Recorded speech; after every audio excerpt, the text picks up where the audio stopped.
Justice Kampepe, we are hearing some background noises. What could be the problem? I think it was people speaking and their microphones are not turned off. I think that has been attended to. With your leave, Justice Kampepe, I'll ask the Registrar Clerk to call the case. It's still not muted though. So, sorry, Justice Kampepe. The people who were speaking, they are still not muted though. But I guess anyway. Okay, we'll proceed. Can Ms. Kruger proceed to call the matter for hearing? Apologies, Justice. Good morning. I am the Registrar Clerk for this hearing. Justice Kampepe and Justices of the Constitutional Court, all counsel are online. I call the matter of Secretary of the Judicial Commission of Inquiry into allegations of state capture, corruption, and fraud in the public sector, including organs of state, and Jacob Gedlesikisa Zuma and others, for hearing. Counsel are now invited to place themselves on record. Please note that this hearing is being recorded. Thank you, Justice Kampepe and members of the Constitutional Court. I appear for the applicant together with my colleague, Ms. Blizzard. Thank you, Mr. Ngwaitobi. Yes, Mr. Ngwaitobi. Thank you, Justice Kampepe. I propose to structure the address to cover 5 topics. The first is jurisdiction, the second is urgency, the third is the merits of the contempt of court, the fourth is appropriate remedy or appropriate sanction, the final one is costs. But before I do that, it is appropriate to set out some brief opening remarks to put the matter in its proper perspective. On the 28th of January, the Constitutional Court granted an order directing Mr. Zuma to obey the summons issued by the Commission and to attend and give evidence before the Commission. It also ordered him to submit affidavits as per Regulation 10.6 of the Commission regulations. As we speak today, Mr. Zuma has not complied with that order.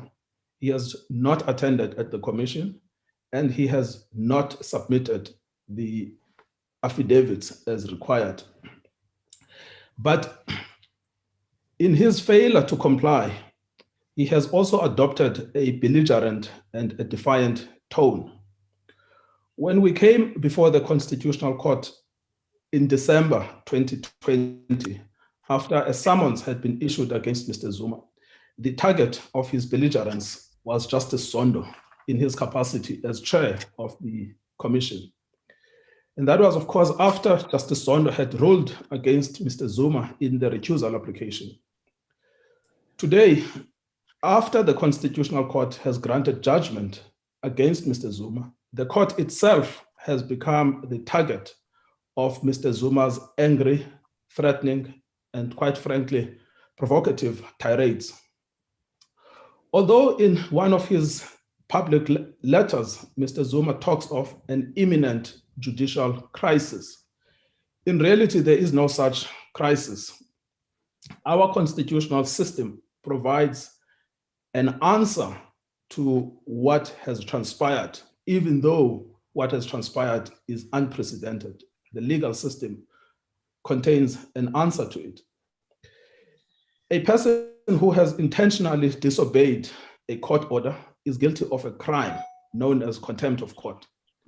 Mr. Zuma is no exception. His status as former president does not protect him from the law. The elements of a contempt of court crime are clear and well established in our law. In this case, we will submit that they have been amply established.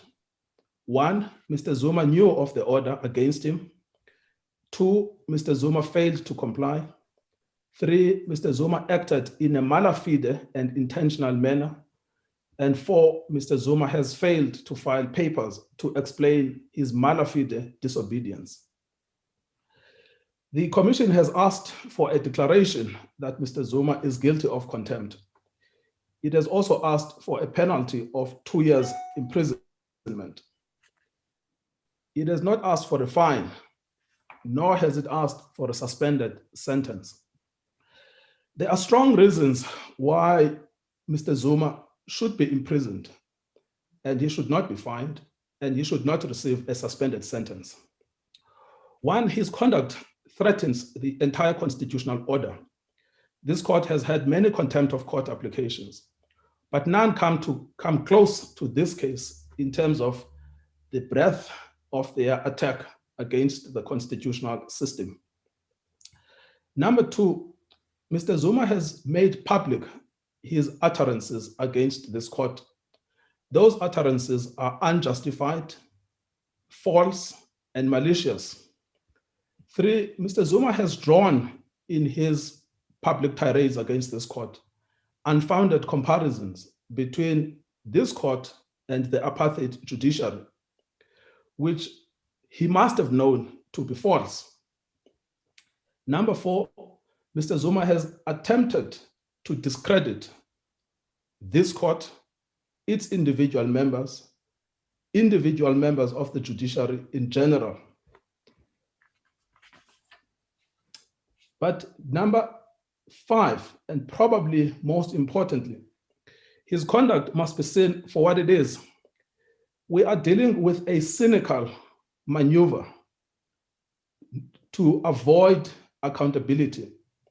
Mr. Zuma has engineered a situation in our submission quite deliberately to escape accountability.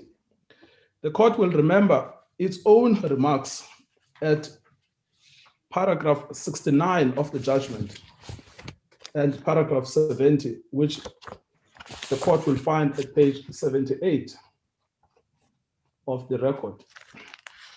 And this is what the court concluded in the context of direct access. The respondent, that is Mr. Zuma, is firmly placed at the center of those investigations, which include an allegation that he had surrendered constitutional powers to unelected private individuals. If those allegations are true, his conduct would constitute a subversion of this country's constitutional order. Paragraph 70, it must be plainly stated that the allegations investigated by the Commission are extremely serious. If established, they would constitute a huge threat to our nascent and fledgling democracy. It is in the interest of all South Africans, the respondent included, that these allegations are put to rest once and for all. In the way that Mr. Zuma has conducted himself in response to the judgment by this court, in response to the summons issued by Deputy Chief Justice Zondo, he has displayed a cynical attitude to accountability. He has created an environment where he can escape answering to his participation in what is being investigated. And therefore, the penalty of 2 years must reflect this court's disapproval of this type of cynicism, particularly when it is exhibited by a person who was once president of this country and took an oath to comply with the Constitution at all times. So where matters stand right now is that the public has been deprived an opportunity to hear from Mr. Zuma, to hear his version, to get an explanation.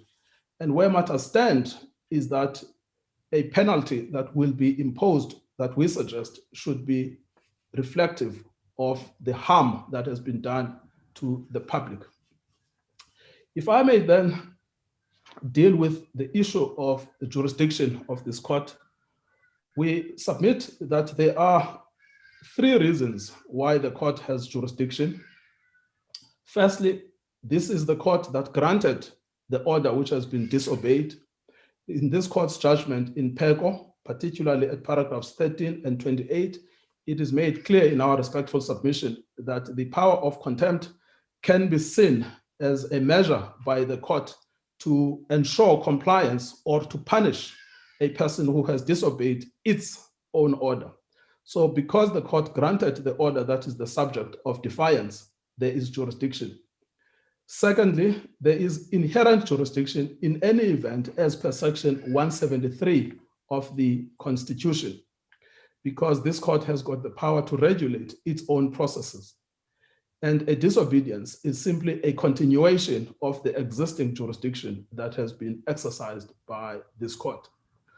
But perhaps most importantly, on the subject of the jurisdiction, it is in the interest of justice that this court exercises jurisdiction over this matter. It is this court's order that has been defied. It would not be fair to ask the High Court or a different court to effectively vindicate the authority and the moral standing of the Constitutional Court, and particularly in circumstances where Mr. Zuma sought to denigrate the judiciary as a whole. And we would therefore submit that, quite apart from the fact that you have an undoubted jurisdiction because you are the court that granted the order, it is also quite strongly in the interest of justice that you should step in and protect the judiciary from an open and quite brazen attack by a former president. And there would be no interest of justice served by a protracted be the inevitable outcome if we went back to the High Court and started contempt proceedings there. So in summary, on jurisdiction, we say you should exercise jurisdiction because it is your order that has been breached, violated in extreme terms. And we say, secondly, that it is not fair to ask the High Court to step in the breach and remedy the situation that has been caused by Mr. Zuma. On urgency, in paragraph 65 of the judgment in S versus Mamabolo, the court already stated that cases of contempt, particularly by public and senior officers, should be responded to swiftly and decisively. That swiftness and decisiveness is particularly required in this case because we are dealing with an ongoing attack on the court. We are dealing with an ongoing failure to comply because each day that Mr. Zuma does not come before the Constitutional Court constitute an assault to the rule of law. Secondly, what also brings about the urgency of the case, the nature of those utterances should be arrested now. They cannot be allowed to percolate and feed through the body populace, because allowing them to percolate and to feed through the public as a whole simply creates a, quite frankly, untenable position where the public is unsure about whether or not the Constitutional Court is willing to protect its reputation, willing to protect its authority, where it has been attacked on, quite frankly, untruthful and false grounds. And thirdly, on the urgency, it is quite clear that Mr. Zuma seeks to exploit his political status and influence in society. And any delay in the hearing of the matter enables him to continue exploiting unlawfully and deceitfully, if one looks at the contents of his letters, his political status. So we would say that on urgency, we are supported by previous jurisprudence of this court that makes it clear that cases of contempt, particularly by senior officials in government, and we would add in this case, a former president, require swift and decisive intervention. Your protection time has expired, Mr. Ngugaitobi. Thank you, Justice Khampembe. It is the right time because I'm just about to turn to the merits of the case. I already spoke. Mr. Ngugaitobi, before you deal with the merits, there's just something that I would like you to clarify concerning jurisdiction. I'm quite alive to the fact that the commission has come to this court to seek a contempt order. My question really is whether there were any alternatives that the commission could have pursued. And this talks on jurisdiction because my question is whether the commission has other powers or powers if a witness who has been summoned to appear before it fails to do so. Yes. Well, there are two questions, I suppose, that Justice Chick flow from that. One is, what are the powers of the commission when a witness has failed to comply with the summons? The commission's powers when a summons has been violated may be to approach a court to enforce the summons through a civil injunction. The alternative may be to lodge a criminal complaint with the police because a non-compliance with the summons constitutes a crime under Section 6 of the Commissions Act. But this is not a case about a non-compliance with the summons. This is a case about a non-compliance with the order of the Constitutional Court. This is way outside the mandate and the powers of the commission. This implicates the power of the Constitutional Court. And so there is no option when it comes to the non-compliance and the deliberate defiance of the Constitutional Court order. The only place where this can be vindicated is here. The real debate is whether or not we could have gone to the High Court.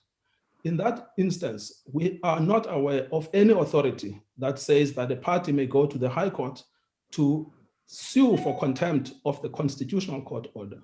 In any event, No, I'm aware about that. I just wanted to clarify whether going the contempt route is the only route that was available to the commission. yes, contempt of the court's order is the only route. Contempt of the summons is not, but we are not here for the contempt of the summons. If I may then proceed to the merits of the crime. This court, again, is aware that a contempt of court comprises of the disrespect of the authority. Mr. Ngugaitobi, I'm sorry to interrupt you, but since you have already addressed on urgency and left that issue, the commission is not asking for an order that would seek compliance with this court's order. So the imminent termination of the commission's mandate is irrelevant to this matter as far as this application is concerned, and in terms of the relief that the commission is seeking in this matter. So why is the matter urgent from the commission's perspective? Any contempt of an ongoing nature must be dealt with swiftly and decisively, because a contempt, especially on these facts, that is public and that has invoked the type of language that has been invoked, should be dealt with urgently. Because if you don't deal with it urgently, what you have is the risk of the continued attacks on the judiciary. So that's the first reason why it has to be dealt with urgently. It's to arrest the likely impact on the authority and standing of the court. And so are you saying that any contempt of court application must be dealt with as a matter of urgency? It always will depend. The facts of this case are quite extreme. There will be many cases. If you take the case of S versus Mamabolo, in paragraph 52, they're dealing with the contempt that comprises scandalizing of the court. And they say that in those cases, you can always lodge a complaint and the criminal prosecutors would deal with the matter. Then you go later in the judgment where they deal with the kind of contempt we're dealing with here, where there is a mandamus directing the performance of an act, and that mandamus is directed against a senior government official. There they are quite explicit that the rule of law requires vindication swiftly and decisively. So for the most part, contempt of court cases ought to be entertained, generally speaking, urgently, because of the likely impact they have on the administration of justice. This case stands apart. We went through with my colleague, Ms. Blizzard, we went through authorities on contempt. I have to say, justices, we have not come across a case similar to this. This is an extreme case of contempt, Justice Theron, which on its own merits does require the immediate attention of this court without delay. I accept your point, Justice Theron, which says that when we began the proceedings, although in paragraph 81, we explicitly said it is within your jurisdiction to decide whether or not Mr. Zuma should still be compelled to appear. At this point in time, Mr. Zuma did not file an answering affidavit. Where we are at the moment is purely punitive. But even that punishment is something that should not wait any longer, because there is a real risk of the threat to the authority of the judiciary as a whole. If I may then come back to the issue of the merits. I've described the crime of contempt of court in the language that has been used by this court in Machabeng, and in the language that has been used by this court in Ekurhuleni municipality and by the Supreme Court of Appeal in the Auditor General case. The crime is the disrespect for the authority of the court. It may take various forms. One of the forms is scandalizing the court. That is where a person publicly insults the court. But the more common form of the crime of contempt is non-compliance with an order to perform a certain activity. This case falls under the second, although it has the elements of the first, because Mr. Zuma, in his purported justification, has also insulted this court. Its purpose, the crime of contempt, and I'm covering common ground here, is twofold. Sometimes it is to impose a penalty, but en sy dan gesê, ek was Groenewald is having a lot of fun here. Yes, I have muted Ms. Groenewald. Thank you, Justice. The second purpose is ensuring compliance with the court order. The elements that must be proven is that there must be a court order, there must be knowledge of the court order, there must be a failure to comply, and there must be willfulness or intention. Once the first three elements have been established, there is a presumption of malice or willfulness or intention, which may be rebutted by a respondent who places evidence. In this case, what do we know? One, on the 28th of January 2021, an order is issued. Paragraph 4 and 5 are explicit about what is required of Mr. Zuma. He must obey the summons and directives. He has no option but to do so because this court has told him to do so. He must appear and give evidence before the commission on dates decided by the commission. What we also know is that on the 5th of February 2021, the court order is served on Mr. Zuma. Annexures IM 8 and IM 9 are the sheriff returns of service. We also know that there is an existing summons against Mr. Zuma, which directed him to appear before the commission on the 15th of February 2021. We also know that there were two existing Regulation 10.6 directives, which obliged Mr. Zuma to submit affidavits to respond to the welter of evidence against him before the commission. So knowledge of the order is proven, service of the order is proven. On the 15th of February 2021, Mr. Eric Mabuza, who acts for Mr. Zuma as an attorney, wrote a letter to the commission. In that letter, he made it clear that Mr. Zuma will not be coming. They purported two reasons for his non-appearance. The one was that there was a claimed irregularity with regard to the summons, which was never justified. The second was that the summons did not comply with the paragraph 4 of the letter, of the order, which also was not explained. And there was then this mention of a review that was pending. Now, both of those justifications were plainly nonsensical. The first one was simply never explained. The second one, which was a pending review, simply overlooked the fact that the review had been before this court and the order had been granted despite the existence of this review. And the law is clear. The fact that you've got a review does not suspend your duty to comply with the court Mr. order. Mugaitobi, So he had, when you say it was before this court, do you mean this court was aware of it?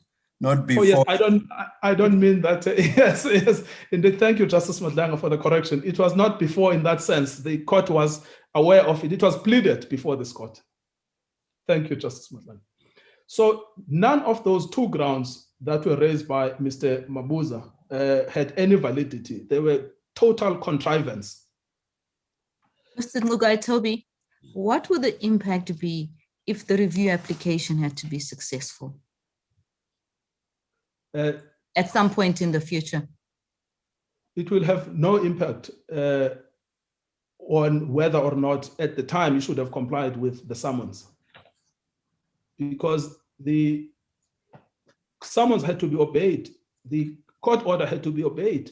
The fact that you succeed at a later stage, this is the point Justice Khampempe was at pains to make in the Department of Transport versus Tasima case. The fact that at some stage you may win a case doesn't suspend your duty to comply with a court order.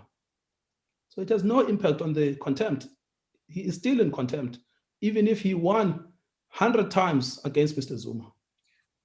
But if I understand his objection to appearing before the commission is that the president, the chairperson of the commission is biased. Yes, that may be true. You can grant him all of those premises. The bottom line is, as it is clear from Justice Khampempe's judgment in Tasima, once there is a court order, you must comply with it. You cannot choose which court orders to comply with, which court orders not to comply with. So his success in the review application is wholly irrelevant to the contempt of court. Mr. Mugaitobi, could he apply for a stay or ask to be excused whilst the review is pending, or what? That is before the commission? No, Justice Mhlantla. He has no option in relation to the court order. He has to comply with it. There is no universe in which he can be excused from complying with a court order. He cannot ask for a stay. He cannot ask to be excused. He cannot ask Justice Zondo to excuse himself. There is a constitutional court order. It must be obeyed. This is not a situation where we only had a summons where he could apply to set aside the summons. The judgment of the constitutional court cannot be suspended, or he can suspend it before this court if he wanted to, but he has not done so. So as long as this order, sorry, Justice Semhlanhla, I spoke over you. Sorry, yes. If he had appeared before the commission as directed by this court, and once there explains to the commission that since the review is pending, he requests that his evidence be stayed or postponed until such time as that review is finalized. Would that be something that you could use in his defense? No, Justice Mhlantla, what we say is that he should have been at the commission. And once he's at the commission, he must then comply with the directives issued by the chairperson. And those directives might include stay, postponements, anything that the chairperson would decide. That has not been decided. It's not before you. What this case is about is that he has defied the court order. He has not gone there. He has not even submitted the Regulation 10.6 affidavits. And he has told us that he will not. He has also told the court that he would rather go to prison. So this universe we are now debating. Or what he might have done, which could have resulted in there being no order by us, would have been a Part A, Part B type application when the review was launched, which was not done, of course. Yes, indeed. In fact, he did not even come to the court to talk about the implications of his pending review, to say that the pending review means that I should not go to the commission. But he did not bother to do that. He, in fact, wrote a letter saying, I'm not coming. In this instance, he has done precisely the same thing. So the script is being replayed. So I'm afraid there is no option. He should have gone to the commission on the 15th of February. He did not do so, and he deliberately did not do so. So to try and now find some sort of a justification for him when he has not bothered to put it under oath here simply brings about discredit to the institution of the judiciary. Mr. Zuma knows his legal rights. He has senior counsel advising him. You've made reference to the statement by him, the one where he said, I will not comply. How is something like that proved in evidence? I'm not sure if I follow Justice Matlang. I mean, for us to accept that as evidence, yes, it's an annexure here. And some of us may have, some of us may not have read or seen it in the media, but of course, what we see or read in the media is irrelevant as proof before a court. Oh, so I see. Then I'm sure you get me now. Yes, no, I get you. Yes. Yes. So how does it become admissible evidence before us? How do you prove it? Yes. Justice Madlanga, for purposes of contempt, what we must prove is firstly that there was a court order, secondly that it was served, thirdly that there was non-compliance. Thereafter, malice or intention or willfulness is presumed. It can be rebutted if he produces evidence. The three elements are established. We know there is a court order. We know he is aware of it. We know that he did not comply. That is enough to establish contempt of court. We don't need any statement. Sorry to interrupt. I get that. But to the extent that the founding affidavit, your written submissions make reference to these statements by former President Zuma, I assume that reference is being made to them for us to take that as evidence. So it's in that context that I raise this, but not so much with regard to what elements must you prove to establish contempt, not in that context, but to the extent that there is some value, I assume, that is thought to be attached to those statements. Yes, there is, Justice Madlanga, but they are not intended to prove contempt. Contempt is established by knowledge and non-appearance, and there's presumption of intention. The relevance of those statements is that they aggravate the penalty. For that very purpose, how do you prove them as evidence? That's my question, Mr. Exactly. Now, we have attached them on affidavit. They can be taken into account. It is enough that we have attached them on affidavit. And the fact that the person who wrote those statements did not come, we do not only rely on his statements. His own letter from his attorney on the 15th says, I'm not coming. And then it contrives two reasons. They simply expand on the justification for not coming. So they are relevant material to establish the aggravation of his conduct. And for that, it's enough that we have attached them to an affidavit. And if anyone wanted to contest them, they could say they are untrue or that they were not written by him. None of that has been produced before this court. So on pure plus connivance, it's enough that they are an annexure to our affidavit. Katobi, may I, while we're discussing the topic of admissible evidence in the context of aggravation, there's a matter that the amicus raises in their written submissions. They've been asked to file written submissions, and if they are admitted, I'd like you to consider this. In paragraph 54 of the written submissions, the amicus alludes to the fact that this conduct of Mr. Zuma may persuade others to refuse to appear or to abide by the commission subpoenas. Now, as I read your papers, that wasn't referred to at all in the applicant's papers, as far as I could recall. So what are we to make of that allegation? Surely we cannot take that into account if the applicant hasn't raised it. No, Justice Majid, the view we take of the matter is that this is not about witnesses before the commission. This is about the authority of the Constitutional Court. It is something much more serious than a witness who does not show up. What we are concerned with has long passed the stage where Mr. Justice Zondo was issuing summons and inviting people. What we are calling the court to take into account for aggravation is what impact will Mr. Zuma's deliberate public defiance of the Constitutional Court have for the rule of law? Well, exactly. Sorry to interrupt you, but well, exactly. And that is why it was placed before the court, presumably by the amicus. And that is why I raised it in the same context that my brother Matlanga did. Can we take it into account if you didn't allude to it at all? It seems to me that's something that must be excluded. We must consider the general impact, but without considering this vague assertion of some witnesses who have refused to abide.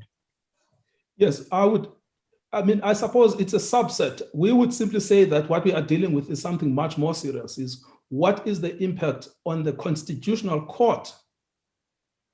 And we are not dealing with one commission, whose term of office will end in June. It will be gone. But the damage that would have been caused by Mr. Zuma's conduct to the standing of the Constitutional Court will live forever if it is not appropriately punished. And that's the approach we take in the matter. And that's why we don't, I see what the amicus is saying, but that's not the focus of our attention. The focus of our attention is not Mr. Zuma's appearance at the commission and the witnesses before that commission. That is one commission whose term of office is about to end. But the Constitutional Court lives beyond this. Yes, thank you.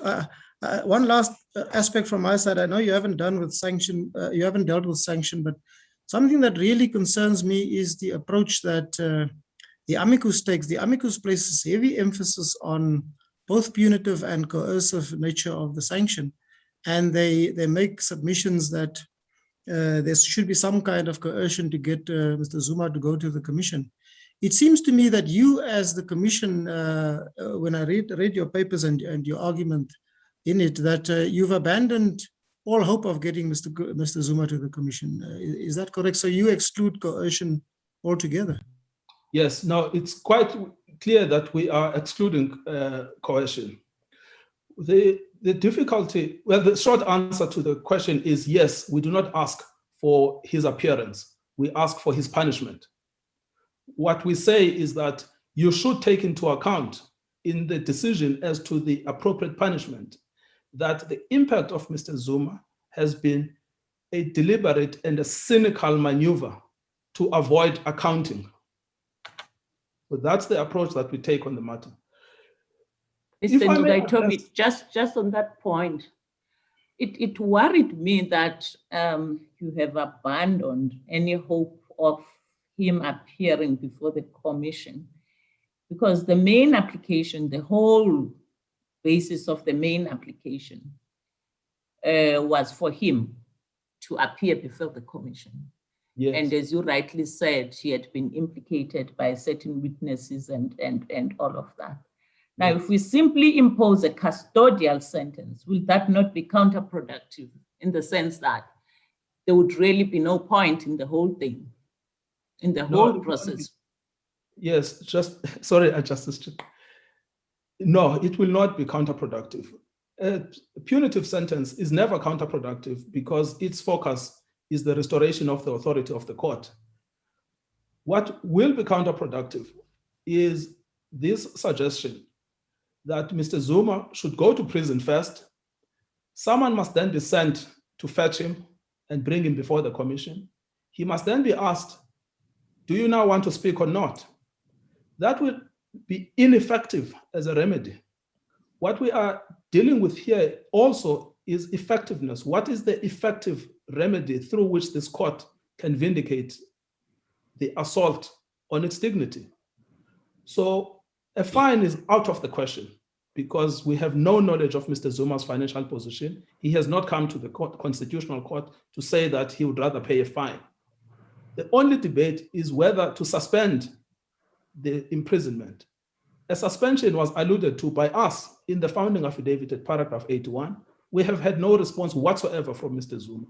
So the spectacle we fear is the spectacle of Mr. Zuma continuing to run rings around the commission because he is brought today, he doesn't speak, he is brought the other day, and the entire thing degenerates into a circus.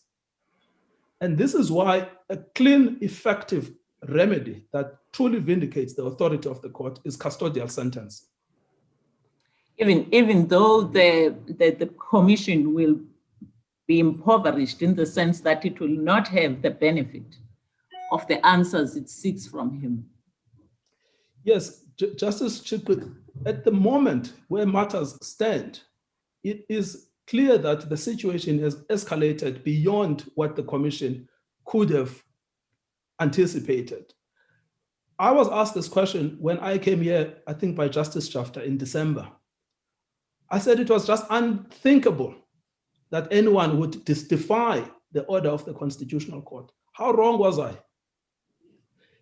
Today, we are concerned with another attempt at trying to get Mr. Zuma back to the commission. That simply plays into his exploitative attitude that he has adopted throughout. And that is why the order not only should be effective, but it should also send a clear message to him and anyone else who wishes to undermine the authority of the court. And a custodial sentence is the only appropriate sentence in those circumstances. Well, I was posing these questions, Mr. Mugaitobi, because I thought that perhaps you could assist the court with coming with a kind of an order that would achieve two purposes, really, to ensure that this court shows a dim view to contempt of its orders, but on the other hand, achieving what you wanted to achieve in the beginning. But if you say that there is no alternative order that can do that, then I hear you. Yes, no, Justice Chipka, I'm afraid that at this point in time, there is a risk of rendering this court's judgment hollow because it simply creates another round for Mr. Zuma to escape, to pretend as if he is cooperating and then to run away from that cooperation, which on its own, because of the ineffectiveness, on its own brings about discredit to the court's order. We are most interested in an order that will be effective, and an effective order is a custodial order.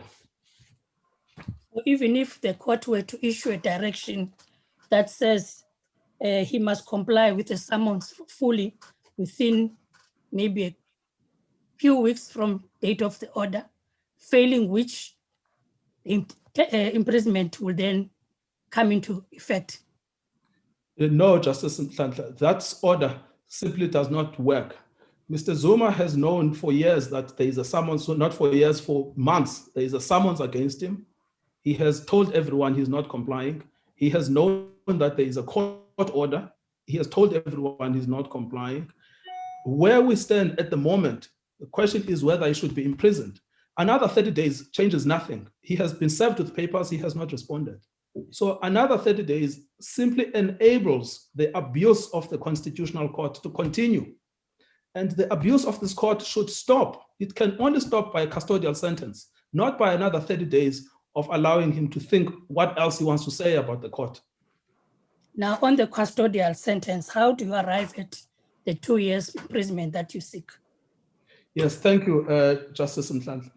If I can start, I mean, perhaps the useful part of our heads of argument is when we try to explain this, this period.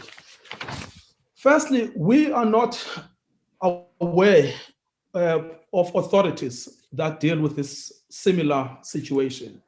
We couldn't find useful precedents. I think the longest period that is contained in legislation is a period of 3 years, and sorry, a period of 15 years. And this you will find at footnote 50. But those are legislative provisions where witnesses have not complied with the summons.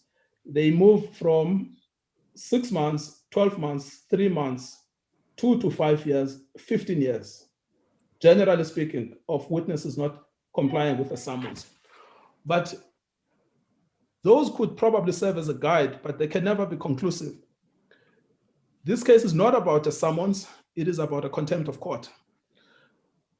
The question is, what is the duration of incarceration that would serve the object of this court, ensuring that its orders are not in the future disobeyed? Now, we would say what you should take into account here to impose 2 years, which is a serious penalty, is the position of Mr. Zuma, his seniority as former president, his political standing and influence in society. That weighs in a great deal. You should also take into account the forceful and public nature of his disobedience. I don't want to repeat Mr. Zuma's insults to this court. They are egregious insults to members of the judiciary as a whole, to Justice Mlambo, who is the judge president of the North Gauteng division, to the institution of the judiciary. It is egregious insults, but they are also made in a public and a forceful way, akin to a campaign to discredit the judiciary. That is another factor you should take into account.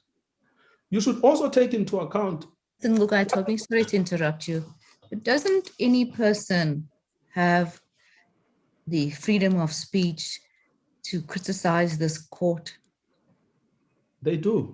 Yes, and wouldn't we be impinging on Mr. Zuma's freedom of speech if we have to take what he says about this court as aggravating circumstances? There is no one who is entitled to insult falsely and untruthfully the Constitutional Court. Everyone is entitled to say the judges are wrong. Everyone is entitled to say that the judgments do not follow the law. But there is no one who is entitled to say that the judges have abandoned their green robes. No one is entitled to say that some judges have received money from Mr. Ramaphosa. No one is entitled to say that the Constitutional Court has become a threat to democracy. No one is entitled to say that the judgment of the Constitutional Court mimics the posture that has been adopted by the Commission, which is designed to make unfair judgments against Mr. Zuma. That is not criticism. That is not a debate. Those are plain insults. They are false. They are unfounded. They cannot be justified. Mr. Zuma is not even here to complain about his freedom of speech. He is quite happy that he has made his remarks because they fall in the category of political campaigns. So we are all entitled to say the judges are wrong. We say that all the time when we come on appeal before this court. But we are never entitled to embark on ad hominem attacks against people that are doing their job honestly, diligently, to the best of their knowledge. And if this is not stopped, there will be discredit to the court and there will be discredit to the institution of the judiciary. So this is not a case about freedom of speech. This is a case about a deliberate campaign to discredit the court. And it must be seen as such, period. Mr. Ngatobi, if I may take you back to the appropriate remedy.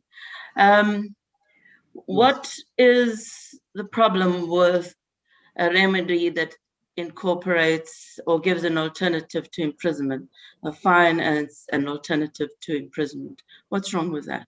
Because it does not give appropriate weight to the harm. And it does not appropriately vindicate the authority of the court. And it ultimately reduces the assault to the dignity of the court into a money exchange. Now that is just inappropriate.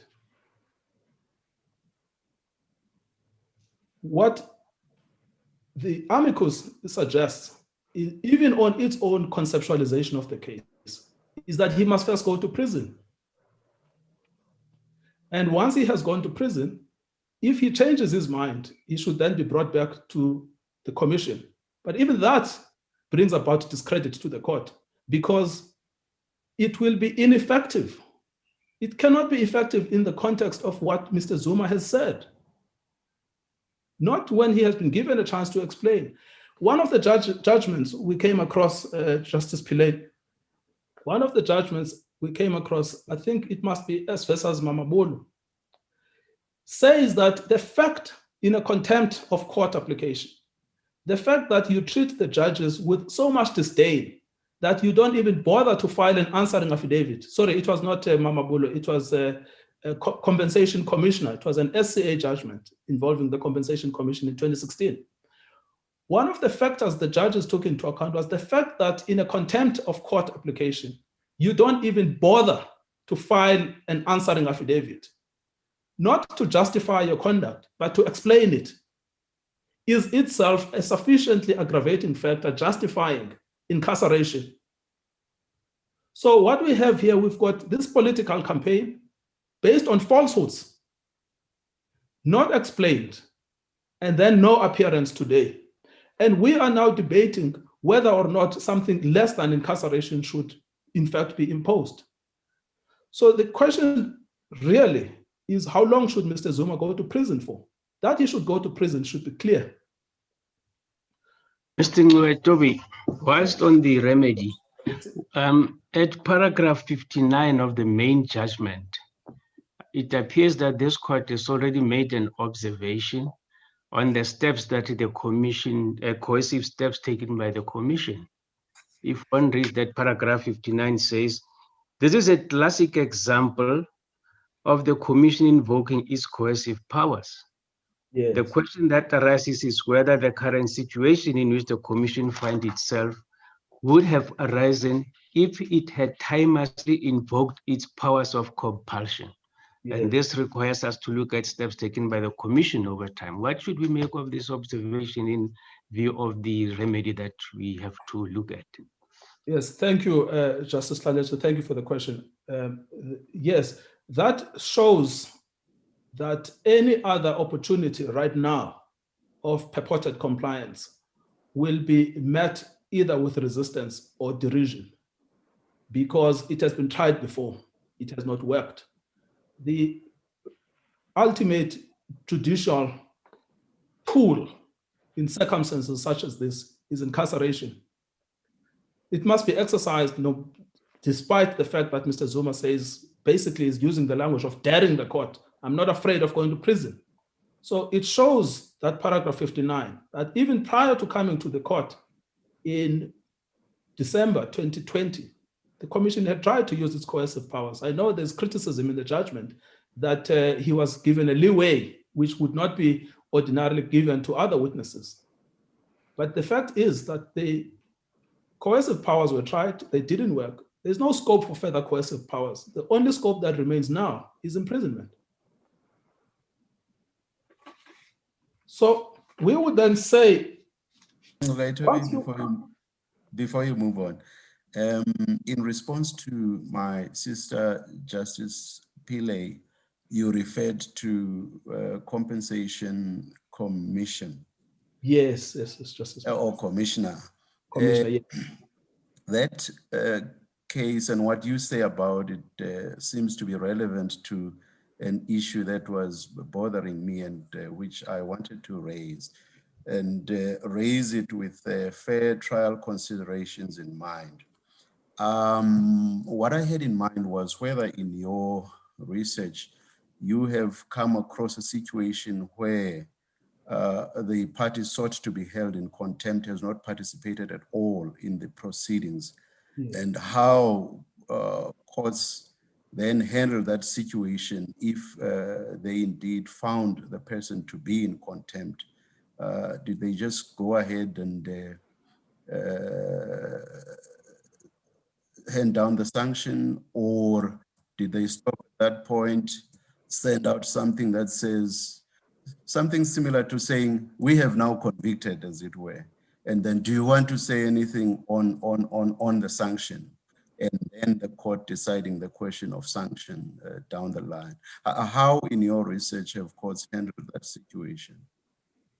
Yes, Justice Madlanga, I've now found the relevant paragraph I was talking about. The judgment is called Compensation Solutions, Pty Ltd versus the Compensation Commissioner. It's the Safley reference is 2016 ZASCA 59. In paragraph 20, the judges say the following: this narrative they're talking about the consistent breaches of the order, the commissioner's persistent and unexplained breaches of the settlement order, and the flouting of the court acquos directives in various proceedings. It shows the utter disdain of the commissioner, a senior state official entrusted with a vitally important social welfare responsibility and vast public funds, unnecessarily wasted by his persistent contemptuous conduct for the court, its procedures, and its orders. And then they say the worst affront to the court is that he could not even be bothered to explain himself why he repeatedly failed to comply with his order. Thus, he placed no facts before the court acquo, establishing reasonable doubt that his non-compliance with the settlement order was not willful and malafide. I can only agree with the appellant that the commissioner's conduct was scandalous and deserving of the strictest censure possible. It proved its case warranting his committal to prison beyond reasonable doubt. So in that case, they say your persistent breaches and your failure to explain simply shows that you should in fact go to jail rather than any other alternative penalty. So that's the best authority we could find similar to what has transpired, although what has transpired is still egregious because of the insults to the court. So I'm afraid, Justice Madlanga, there is no other special procedure to be designed. The law is clear on contempt at this point in time, and he knew what was being asked for. He knew that a sanction that was being sought was his imprisonment. Despite that, he decided not to do anything about it, not even to file a notice saying, I'm not opposing, I'm not abiding, I'm not opposing. He ignored the proceedings. In Compensation Commissioner, they said the fact that you could not be bothered to explain yourself shows the disdain with which you take the institution of the judiciary, and therefore it justifies committal. So I'm afraid to submit that any other procedure that can be set up simply enables the further exploitation of the judicial process. And where matters stand right now is a direct imprisonment. Katobi, sorry, this is a matter of interest. I see in that case that the Compensation Commissioner was sentenced to 3 months imprisonment, suspended for a period of 5 years on condition that he not commit a similar offense during that period. You say that sentence is inappropriate, yeah? Yes, it is totally inappropriate here. I was answering a different point, which is what to make of a party's failure to file an answering affidavit, whether there should be a special procedure. I'm saying there is no special procedure. You get on with the job. But in this case, we are saying that the 3 months, the 6 months, I mean, there was a letter written, they said, no, why are you sending to prison for 2 years? Because the commission rules, the Commission Act, section 6.1, speaks of 6 months. He is going to prison for 2 years because he is not being charged for breaching the Commission Act. He is being charged for violating the order of the Constitutional Court. That is the simple answer. He is also going to prison for 2 years because he could not be bothered to explain himself or to even say that the 2 years is too long. So in those circumstances, the order that would appropriately show the extent of the seriousness of Mr. Zuma's conduct, and the order that will show that people should not be allowed to wage political campaigns against judges, particularly where those campaigns are based on falsehoods, is a period of 2 years, which is a serious period, but completely well-deserved on these facts.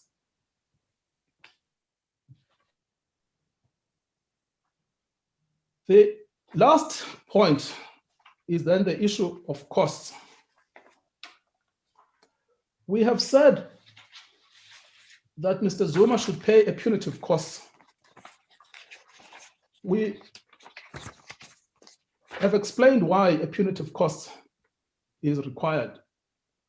But the most important element is that he is acting with malice.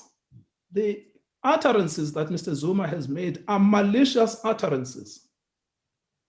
He is also acting without any facts. Mr. Zuma completely disregards the evidence. He just launches on an attack that is completely bereft of fact.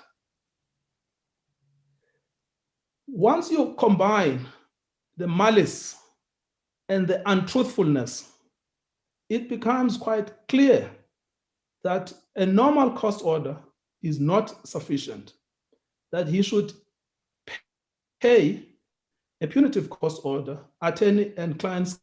That would be an appropriate penalty in addition to sending him to jail for 2 years. I have nothing useful to say, Justice Khampempe. That will be my address to the court. Mr. Mugai-Toby, on the question of costs, a punitive cost order is usually granted against a litigant for the court to show its disapproval for the manner in which that party has litigated. Mr. Zuma has not opposed these proceedings. No, Justice Theron, that itself, in a contempt against a former president, that itself is warranting of a punitive cost order. Because what this court deserved at least is an explanation. It did not even get that explanation. And that failure to provide an explanation is simply part and parcel of the malicious behavior of Mr. Zuma. But Mr. Mugai-Toby, you have submitted to this court that the failure to give an explanation should be taken into account in respect of the length of imprisonment. Yes. So must it be taken into account in respect of the length of imprisonment and a punitive cost order as well? Yes, Justice Theron, that's exactly the point I'm making. I'm saying to the court that his malicious conduct includes the failure to give an explanation to this court about what he has said about the political campaign that he has embarked upon against this court. And it includes the fact that after he has been called upon to explain himself as the former president, he decided that he won't explain himself. That is also part and parcel of the deliberate and the calculated strategy to discredit the court. So it's relevant on both the length of the imprisonment and it's relevant on the scale of the cost. In other words, it does not make it less malicious just because he has not filed an affidavit. It in fact makes it more malicious because it shows that he had no explanation for making those remarks. And he could not even be bothered to apologize to the court. So, Mr. Mugai-Toby, what you're seeking is for the court to set a precedent against waging lawfare through the constitutional and other courts. Lawfare Is that what justice, you're looking for? lawfare justice play is a respectable term. And one does not want to attach that label to this kind of egregious, unjustified, untruthful conduct. This conduct falls apart from lawfare. Lawfare, in fact, will lose meaning if it is attached to this type of behavior. So what we are asking for, yes, perhaps you could, if you are to expand the meaning of lawfare, but what we are asking for is that people should not wage political campaigns on falsehoods against members of the judiciary with no consequences. And here, a former president should not do that. So yes, the president is crucial, but the court needs to protect the institutional integrity of the judicial system.